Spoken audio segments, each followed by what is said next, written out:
Assalomu alaykum muhtaram shu mahallamiz faollari, nuroniylari, yoshlari, cholvot vakillari. Bugun prezidentimizni Yashil makon, yashil hudud tadbirini o'tkazishda hamma faol ishtirok etyapti. Shular qatorida bizni Ilg'or mahallasi fuqarolar yig'inidagi aholimiz ham, nuroniylarimiz ham, yoshlarimiz ham bunga e'tiborsiz bo'lgani yo'q.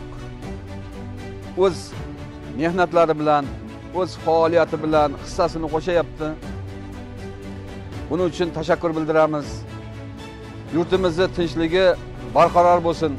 Prezidentimizni, mutasaddi rahbarlarning xalqimizning tinchligi, osoyishtaligi, tozaligi, yashil makonni tadbirini o'tkazishdagi harakatlarni, sa'y harakatlarni o'zi munosib taqdirlasin.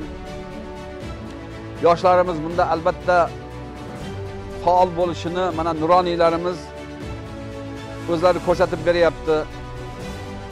Albatta kelajak avlodimiz ham bundan o'rnak oladi degan umiddamiz. Mahallamiz obodligi, mahallamiz pokizaligi, pokligi albatta mahallada yashayotgan, shu yerda yashayotgan fuqarolarga bog'liq.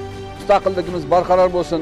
Hozirgi notij zamonda Alloh taolo yurtimizni yomon ko'zlardan asrasin.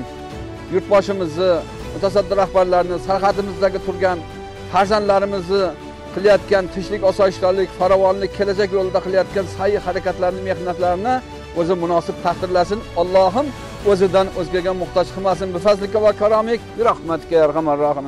Allohu akbar.